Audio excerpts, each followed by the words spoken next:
The one that converts to Islam embraces the folds of this faith because they choose to voluntarily submit and surrender to the will of God in exchange for the ultimate acquisition of peace and contentment in this life and in the hereafter. The one that is converting accepts the Islamic belief that in order to achieve true peace of mind and surety of the heart, one must submit to the ultimate Creator, the one true God, and live according to His divinely revealed laws.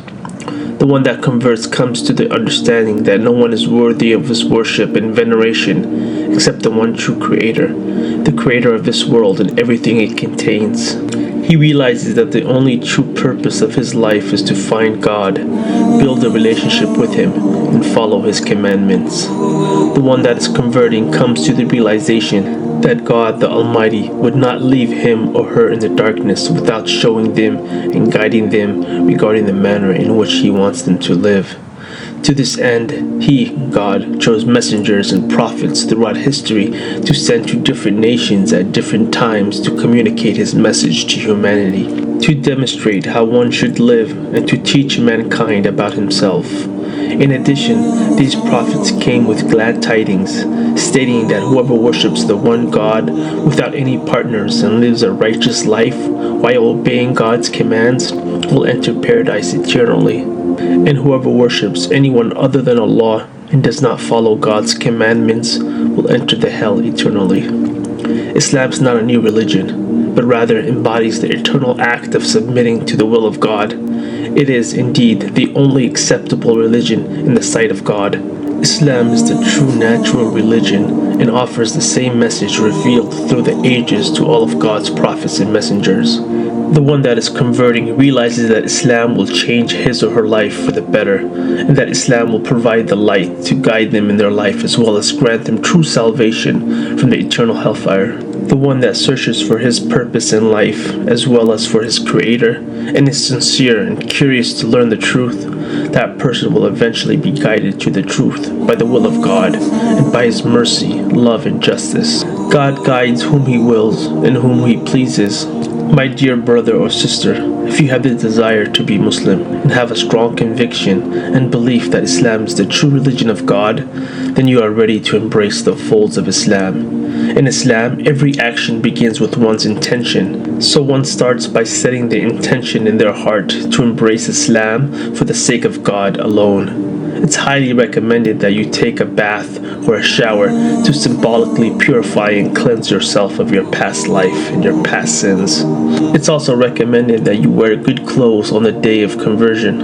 Unlike other religions, the act of converting to Islam does not involve any rituals, ceremonials, nor baptisms.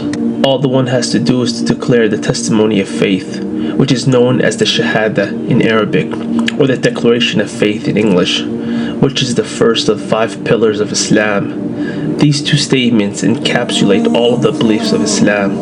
Ashhadu an la ilaha illallah wa ashhadu anna Muhammadan abduhu wa rasuluh. I bear witness that there is no deity worthy of worship except Allah, and I bear witness that Muhammad is His servant and messenger. One can simply state this phrase in privacy by himself, or can do so in public with witnesses, especially those who could help them pronounce the wording in Arabic accurately. The testimony of faith is recommended and often done publicly in a mosque or gathering. One testifies, acknowledges, and expresses that he or she is fully convinced, with no doubt, that there is no deity worthy of worship and veneration other than Allah. Allah is the unique name of God. One acknowledges that there is only one God who is the sustainer, the creator, who is in control of all matters and all things, who has no partners, no children, nor associates. He is the Most High, most merciful, all-knowing, all-wise, all-seeing, all-hearing. He is the first, He is the last. One also testifies and acknowledges that Muhammad, peace and blessings be upon him, is the last and final messenger of God, who was sent to relay the same general message as the prophets before him. He is the best example and role model for humanity, a slave and a worshipper of Allah, and should not be wrongfully worshipped like past prophets, who are only human messengers of God and not God Himself. After one completes his testimony of faith, that individual is now officially Muslim. As a Muslim convert, one does not need to be burdened by his or her past sins committed before their acceptance, as all of their past sins will be absolved, and they will start with a clean slate, as free of sin as a newborn child.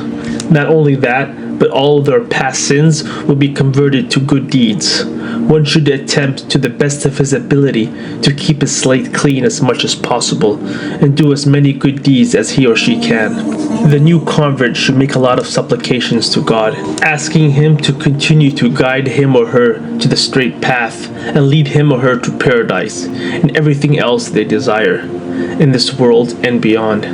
After the conversion process comes the time to start gradually learning more about Islam and practicing it by performing the 5 mandatory ritualized prayers that Muslims perform daily.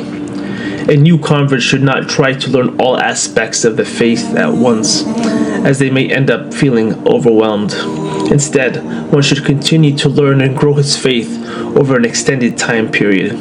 It's highly recommended that the convert finds a local mosque or a local Islamic community and attend gatherings, seek Muslim support, and make new friends. One should also start to give charity and fast in the month of Ramadan, both of which are mandatory upon every Muslim.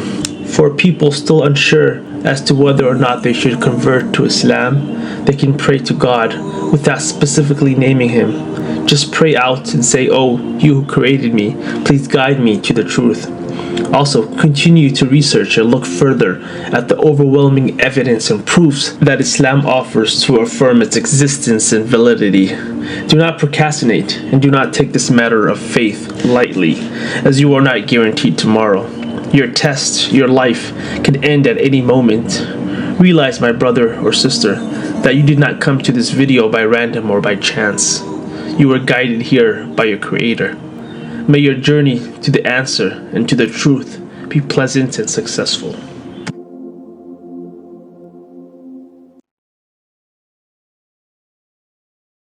Our Prophet narrated, "Whoever guides another to a good deed will get a reward similar to the one who performs it." So please like, subscribe, and share this video. Assalamu alaikum.